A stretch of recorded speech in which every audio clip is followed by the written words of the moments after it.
당시 그곳을 자주 들렸다라고 합니다. 특별히 거기에는 이 사람이 쓴 시조가 새겨져 있습니다. 아마 여러분도 한번 들으면 다 알 수 있는 그런 시조입니다. 태산이 높다 하되 한갈에 위이로다. 오르고 또 오르면 못 오를 리 없건만은 사람이 지하니 오르고 매만 높다 하더라. 한 그런 시입니다. 저민 이 시가 불가능한 것도 자꾸만 도전하면 된다는 의미로 우리가 생각해 왔는데 그것이 아니라 양산이 자신의 어머니를 기억하며 지은 시조라는 것입니다. 양산의 아버지 양민은 영광 사또로 부임을 하게 됩니다. 부임하는 길에 한 소녀가 자신에게 와서 식사를 하고 갔으면 좋겠습니다 라고 초청을 합니다. 그 소녀의 집에 가서 대접을 받은 양민이라고 하는 이 사또는 너무도 갸륵해서 자기가 가지고 있던 좋은 부채를 들면서 농담삼아 이렇게 말합니다. 그것은 내가 너에게 준 재단이다. 그 말을 들은 이 소녀가 한급히 나가서 옷을 정장을 입고 와서는 재단을 고이 받아서 간직을 하게 됩니다. 그리고 여러 세월이 흘러서 비계의 사또도 그런 사실을 잊어버리지 못했을 때 한 명이 찾아와서 사또를 청합니다. 그 이유를 알아보니 자신에게 딸이 하나 있는데 이 딸이 시집을 가지 않고 자신에게 재단을 줄 사람한테 가야 된다고 고집하고 있습니다. 어떻게 하시면 좋겠습니까? 그래서 사또는 그 노인에게 그것을 보여달라고 말합니다. 보여주니 그 부채는 자신이 부임할 때 어린 손에게 주었던 그러한 부채라는 것을 단박에 알아보고 자신이 비록 농담으로 한 말이지만 재단으로 준 것이라고 하는 말이 생각이 납니다. 그 어린 소녀가 이제는 어느 정도 큰 소녀를 불러서 물었습니다. 내게는 정실 부인이 있는데 그럼에도 불구하고 내게 시집을 오겠느냐? 그러자 그가 대답하기를 내게 재단을 주었고 내 마음에 품었으니 시집을 가겠다고 해서 결혼을 하게 됩니다. 자신이 결혼해서 가니까 정실 부인이 낳은 사준이라는 아들이 이미 자라고 있었고 그곳에 가서 두 아들을 낳았는데 그 아들 이름이 사언과 사기란 두 아들을 낳게 됩니다. 얼마 있다가 정실 부인이 세상을 떠나서 세 아들을 참으로 정성스럽게 키우고 훌륭한 사람으로 키워나갑니다. 그러나 문제는 자신의 두 아들은 아무래도 서자라고 하는 소리를 뗄 수 없다는 사실을 깨닫게 되고 관직에 오르는 것도 힘들다는 사실을 알게 됩니다. 그렇게 성장하는 가운데 자신 남편이었던 양민도 세상을 떠나게 됩니다. 장례식을 날 그는 자신의 맏아들을 자신이 낳은 아들이 한 정실 부인의 아들을 불러놓고 이렇게 말합니다. 나는 양씨 가문에 와서 두 아들을 낳아서 내가 보는 것 같이 훌륭하게 키웠다는 것을 네 동생들 보고 너도 보면 다 알 수 있지 않느냐. 그런데 만일 내가 죽는다고 하면은 서무라고 해서 3개월 상만 치르고 말게 될 것이고 내 상이 3개월 치렀다는 것을 알게 되면 모든 사람들이 내가 서무라는 것이 소문이 날 것이고 내 아들들은 서자 소리를 들려 자랄 수밖에 없다. 그러니 내가 맏형으로서 내 아들이 서자 노릇하지 않도록 할 수 있는 것이 있는데 그것은 내가 내 아버지의 장례날 같이 죽는다면 사람들이 아버지의 장례를 3년상을 치르게 될 것이고 아들이 그 사람들은 3년상을 치른 아버지와 엄마를 생각하면 모두가 다 정실이라 생각할 것이 아니겠느냐. 그러니 내가 그렇게 해줄 수 있겠느냐 하고 맏아들에게 이야기를 합니다. 맏아들이 그렇게 했다고 답변하자 그 자리에서 품었던 칼을 가지고 자결을 하게 됩니다. 아들들이 나와서 엄마를 품었지만 결국은 그 엄마는 숨을 거두게 되고 아버지와 어머니의 장례를 합동으로 치르게 되고 3년상을 이 아들들이 훌륭하게 치러냅니다. 그리고 그 큰아들은 자신의 두 동생을 정실 부인의 아들로서 모든 사람들에게 공포를 하게 되어지고 이 양산이 나중에 장원 급전해서 높은 관직에 오르게 됩니다. 그 관직에 오른 다음에 그가 지었던 시가 태산이 높되 하다라고 하는 그러한 시입니다. 자신의 어머니는 태산이 아무리 높아도 그 태산을 올라갈 수 있는 것처럼 자녀를 위해서 모든 것을 내어줄 수 있는 사람이 어머니라는 사실을 알고 이 시조를 지었다라고 하는 것입니다. 오늘 본문에 나오는 여인도 자존심이란 눈식으로 찾아볼 수 없는 한 여인이 나옵니다. 딸을 가진 한 엄마요.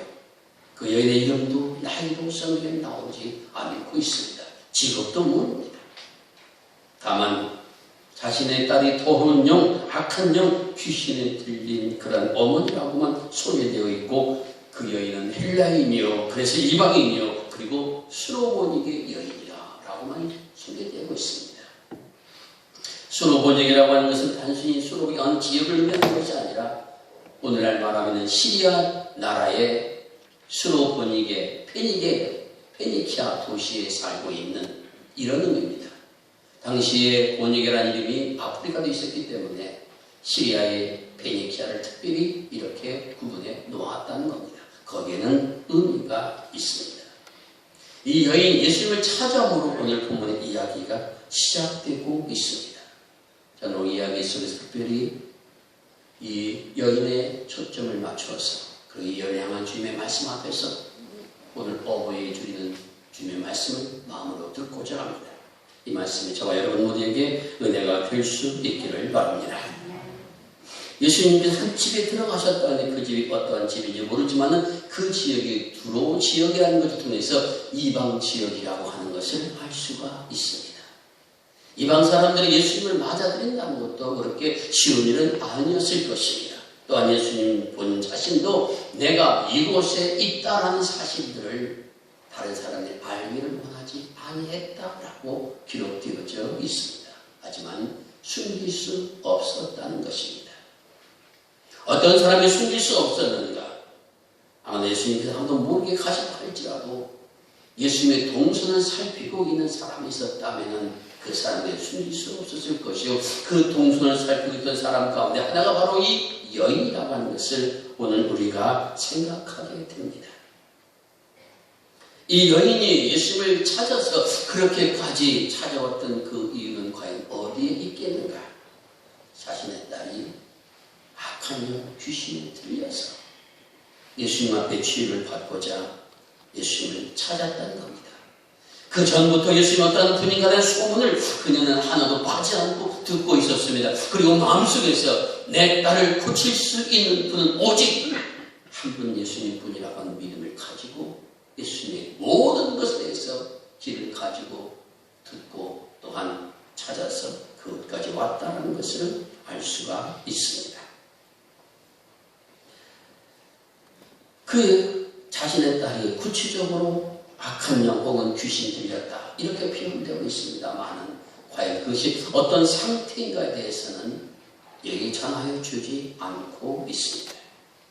이 영적인 악한 영이 들렸다는 것이 무엇인가 하는 것은 조금 뒤에 가서 말씀드리고 먼저 우리가 기억해야 될 것은 어떤 것이 정확한 건 모르지만은 엄마나 지혜 혹은 인간의 노력, 의학 이런 것으로 치유될 수 없는 난치의 상태라는 것은 분명합니다. 엄마가 자신의 딸이 귀신 들렸다고 말한다는 것은 엄마의 관심과 사랑과 돌봄으로도 엄마 희생으로도 치유되지 않는 병이라는 것을 짐작하게 됩니다. 형상적으로 아픈 딸이 있으면 그 딸을 데리고 가야 될 것인데 이 딸을 데리고 오지 못했다라고 하는 것은 이 딸이 움직일 수 없었다는 것과 동시에는 데리고 다닐 수 없을 정도로 제어가 불가능했다는 표현도 가능하다라고 하는 것입니다. 그런데 이 여인이 예수님을 찾아오자마자 그 발 아래 엎드립니다.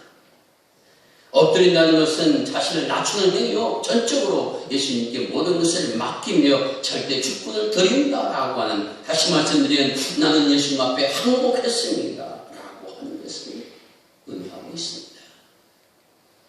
저는 여기서 어머니의 위대한 모습 첫 번째 모습 엄마 엄마는 누구인가인데 답변을 듣게 됩니다. 그것은 엄마는 자식을 위하여 엎드릴 수 있는 사람이라는 것을 우리에게 전하여 주고 있습니다. 발 앞에 엎드려야 되는 것이 큰 문제인가 생각할지 모릅니다. 그러나 자신 앞에, 발 앞에 머리를 숙이고 엎드린다라고 하는 것은 나는 당신의 발보다도 못한 존재입니다라고 자기를 낮춘다는 의미며 굴욕과 지옥을 의미하고 있다라는 것입니다. 자녀들의 우리들은 엄마가 우리를 길러나가기 위할 수 없이 엎드린 사람이었다는 것을 알아야 됩니다. 단순히 무릎 꿇는 행동으로만이 아닙니다. 자녀의 허물과 실수 때문에 자신이 하지 못한 일들에도 자신이 하지 않은 일에도 불구하고 자존심을 수없이 버려가면서 자녀를 길러나간 사람들이 엄마라는 사실입니다. 자녀를 위하여 비굴함과 수치를 감당할 수 있는 사람이 엄마라는 이름의 여인이라고 하는 것입니다. 오늘 본문에 나오는 여인은 이방인 헬라인이라고 되어 있습니다. 또한 수로의 여인이라고 되어 있습니다. 이방인이지만 그가 수로 지역의 시리아 지역의 페니케 여인이라는 것은 페니케아는 적어도 많은 무역을 통해서 부와 명성과 지혜를 가진 것이요 당시에 헬라인이라고 하게 되면 그는 지식인이라는 것과 통칭되던 그러한 시대였습니다. 다시 말씀드리면 학문에도 지식에도 재산에도 또한 모든 것에도 부족함이 없는 그러한 여인이었다는 것입니다. 그럼에도 불구하고 그가 발 앞에 예수님 발 앞에 드릴 수 있었던 것은 자녀를 위하는 마음을 가진 그런 여인이었다는 것입니다. 우리 어머니들은 바로 이러한 분들입니다. 자식을 위하여 자신의 모든 것을 내놓을 수 있었고 그리고 자녀를 위해 모든 것을 헌신하셨던 그런 엄마의 모습들 이 시간 다시 한번 우리 모두가 기억할 수 있기를 바랍니다. 그런데 오늘 우리는 그렇게 자신의 발 앞에 엎드려 간건 여인에게 예수님의 말씀이 우리를 참으로 어리둥절하게 만듭니다. 자신의 귀신들은 딸을 고쳐달라고 쫓아내달라고 간구하는 그러한 여인의 주님이 이렇게 말씀합니다. 자녀에게 주는 떡을 자녀를 먼저 배불리게 먹게 할지니 자녀의 떡을 취하여 개들에게 던짐이 마땅하지 아니하다. 자녀가 먹어야 할 떡을 자녀에게 주어야지 그 떡을 개에게 던지는 것은 마땅치 아니하다. 그렇게 주님이 말씀하십니다. 너무 지나치 않은 말씀인가 하는 생각이 듭니다. 만약 여러분들이 자녀의 딸이 아파서 그래서 찾아갔는데 예수님께서 이런 말을 내게 하는 것을 그대로 들었다고 하게 되면 여러분 어떤 마음이 들겠습니까? 평소에 예수님의 모습은 아닙니다. 사실 주님 그렇게 사람을 무시한 분이 아니심을 나옵니다. 그런데 왜 이렇게 심하게 이 여인을 몰아붙이고 있는 것일까 생각을 하게 됩니다. 유대인들은 사실 이방인들을 개와 돼지처럼 여겼습니다. 그들은 하나님의 법을 모르고 율법을 모르는 사람들이라 그렇게 취급하는 표현 가운데 하나가 개와 돼지라고 하는 그런 것입니다. 자신들이 하나님 앞에 율법을 받은 선민이다라고 하는 의식을 갖고 있었기 때문입니다. 그러나 주님은 그런 분이 아니었습니다. 나는 세리와 죄인의 친구로다. 그렇게 말씀하시는 분이셨습니다. 그리고 어렵고 힘든 사람들을 찾아가시며 그들의 머리에 안수하시고 내 병을 고치시며 그들과 함께 식사하시며 그렇게 함께 사셨던 분이 주님이신데 오직 이 본문에서만큼은 그것이 아니라 이 이방인을 향해서 개와 같다라고 그렇게 표현하고 계시다는 겁니다. 아무리 봐도 지나친 말씀은 어떻습니다. 근데 왜 주님께 그렇게 말씀하셨는가? 다음 구절이 거기에 대한 대답을 우리에게 주고 있습니다. 주님의 이와 같은 말씀을 드리는 여인이 이렇게 말하는 주여 올소이다마는 주여 올소이다마는 개들도 주인의 어린 아들이 상에서 흘리는 그러한 부스러기를 먹나이다. 그렇게 답변을 합니다. 자신은 개라에도 관계가 없다라는 것입니다. 여기서 주님께서 여인에게 모질게 대하는 답변을 얻게 됩니다. 그것은 어떤 것인가? 예수님께서는 그 여인이 이미 어떻게 응대할 것이라는 것을 알고 계셨다는 것입니다. 그리고 그 여인의 믿음을 세상 모든 사람들 앞에 드러내주고 그 믿음을 주님께서 보이게 하고 싶었다는 것입니다. 자신의 딸을 고치기 위하여 유심히 찾아왔던 여인을 개처럼 지금에 돌려보내는 그러한 마음을 가진 것이 아니고 그 여인이 믿음이 있는 것을 시험하기 위해서 그런 것이 아니라 이미 그 믿음이 있는 것을 아셨기에 그렇게 그 여인이 된 믿음을 세상에 드러내기 위하여서 오히려 그러한 것들을 제자들에게 보이시고 사람들에게 보이시기 위하여서 그렇게 드러내셨다고 하는 것을 우리를 지금 깨닫게 하여 주고 있습니다. 오차에 그 여인의 믿음을 알리고자 하셨다는 것입니다. 저는 여기에서 오늘 그 여인은 엄마는 누구인가라는 두 번째 답변을 듣습니다.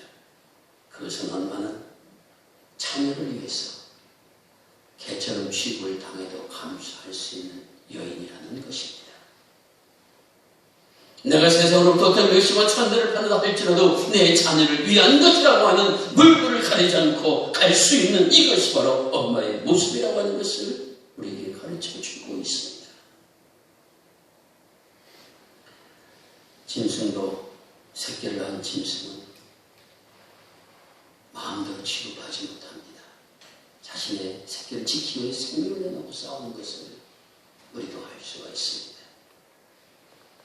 오늘 여인의 모습을 저는 분명 내가 개로 취급을 받는다 할지라도 내 자녀를 고칠 수만 있다면 그러면은 자신의 그러한 굴욕과 수치는 참고 견디겠다라고 하는 모습을 이 여인의 모습에서 찾게 되며 이것이 바로 엄마의 모습이라고 하는 것을 오늘 우리에게 깨닫게 하여 주고 있습니다.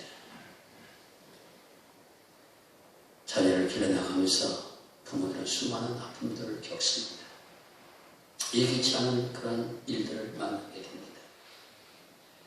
그래도 그 자녀를 위하여 그때 견디는 어머니와 아버지가 없었다면 우리의 존재는 세상에 없었을 것이라는 사실들을 기억하며 부모님에게 공경의 마음을 갖는 우리 모두가 될 수 있기를 바랍니다. 그렇다면 이 약한 영에 사로잡혔다라고 하는 것은 과연 무엇을 말하는가? 우리가 이런 본문 앞에 보게 되면 예수님께서 이렇게 말씀하십니다. 속에서 곧 사람의 마음에서 나오는 것이 악한 생각과 음란과 도둑질과 살인과 간음과 탐욕과 악독과 속임과 인당과 질투와 비방과 교만과 우매함이니 이런 것들이 다 사람 속에서 나와서 사람을 더럽게 하느니라. 이렇게 말씀하여 주고 계십니다. 여기 나오는 음란과 도둑질과 살인과 간음과 탐욕과 악독과 속임과 음탕과 질투와 비방과 교만과 우매함 이러한 것들이 과연 없는 사람, 하나도 없다고 하신 사람이 과연 어디 있겠는가? 하지만 중요한 것은 이것에 사로잡혀서 자신의 인생을 허비하며 헛된 것에서 살아가고 있으며 거기에 매여 있어서 바른 길을 걷지 못하고 또한 그렇게 함에도 불구하고 제지가 할 수 없는 상태를 악한 영, 더러운 영에 사로잡혔다라고 말씀을 주고 있다는 겁니다. 저희들이 젊었을 때는 저 시대의 사람들 다 아시겠지만 머리를 장발하는 것이 유행이었습니다. 그리고 바지를 땅에 걸리도록 넓은 통바지 입고 다니는 것이 유행이었습니다. 그래서 장발 입고 있는 장발한 아들을 아버지가 쫓아내기도 하고 제가 아는 선배 목사님은 아들이 머리를 물들였다고 집에서 쫓아버렸습니다. 그런 시대 속에서 우리가 살고 있었으면 그것이 젊었을 때 잠깐이라면 괜찮습니다. 하나의 반항심 때 그렇다고 하는 것을 얼마든지 견뎌나갈 수 있을 겁니다. 하지만 거기에서부터 헤어나지 못하고 거기에 계속 매여 있다라고 하면 음란한 것에 혹은 도둑질에 혹은 살인에 혹은 간음에 혹은 탐욕에 악독의 속임에 매여 있어서 하루의 삶이 그것으로 이루어지고 있는 것을 바라보는 부모의 마음이라고 하는 그 부모만 갈갈이 찢어질 수밖에 없다라는 것입니다. 오늘 이것을 수로보니 여인은 악한 영에 사로잡혀 있다라고 그렇게 전하여 주고 있습니다. 이러한 여인이 찾아와서 간구할 때 주님께서는 그 믿음을 보시고 그를 모든 사람들 앞에 드러내게 하여 주셨습니다. 그 여인이 이렇게 말하는 것입니다. 주님, 나는 이방인으로서 내가 주님의 모든 능력과 권능으로 이 아이를 고쳐주길 바라는 것은 아닙니다. 주님의 말씀 한 자락만이라도 내게 주신다면, 그 말씀 안에 은혜가 우리 딸에게 임하면 내 딸은 나아질 것을 믿음을 가졌기에 나는 당신을 찾아올 것입니다.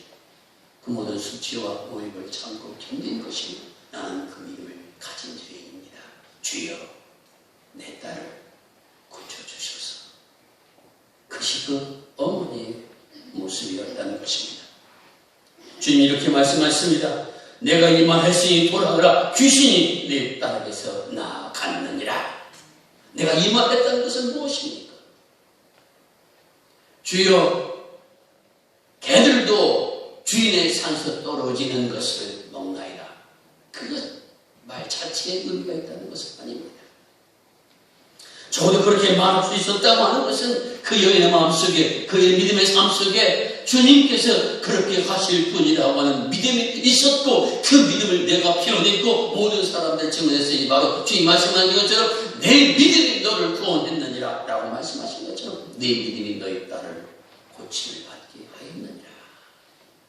그렇게 말씀하셨다는 것입니다. 저는 여기에서 오늘 우리 믿음의 부모들이 들어야 할 세 번째 말씀을 듣습니다. 그것은 믿음의 부모는 누구여야 하는가 하는 것입니다. 엄마는 개처럼 집을 당해도 자녀를 위하여 감수하는 사람입니다. 엄마는 어떤 사람 앞에도 자녀를 향해서 머리를 숙이시는 사람, 이것이 엄마입니다. 그런 믿음의 엄마는 어떤 사람이어야 되는가? 오늘 이 우리의 답이 이 말씀 속에 담겨 있습니다. 그것은 내 자녀에게 하나님의 생명의 말씀을 전해주기 위하여서, 그 믿음을 전해주기 위하여서 자신의 생명을 아끼지 않을 수 있는 그러한 사람이 되어야 된다는 가르침이 이 말씀 속에 담겨 있다라는 것입니다. 믿음의 엄마는 누구여야 되는가? 보통의 엄마들이 자녀를 위하여 개천 집을 당하는 것을 마다하지 않고 엎드린 것을 마다하지 않는, 여기 한 걸음 더 나아가서 나를 살리게 하는 그 믿음을 가지고 있는 엄마, 하나님의 말씀 하나를 마음속에서 그 있는 말씀을 자녀에게 심어주기 위하여 자신의 생명을 아끼지 않는 마음을 가진 그 믿음의 엄마들이 오늘 우리 믿음의 부모가 되어야 되는 가르침이 이 삶 속에 담겨 있다라는 것입니다. 사랑하는 부모된 여러분, 자녀를 길러가기 위하여 여러분이 흘린 눈물과 한숨과 이마에 베인 주님이 여러분의 모든 것을 그대로 보여주고 있습니다.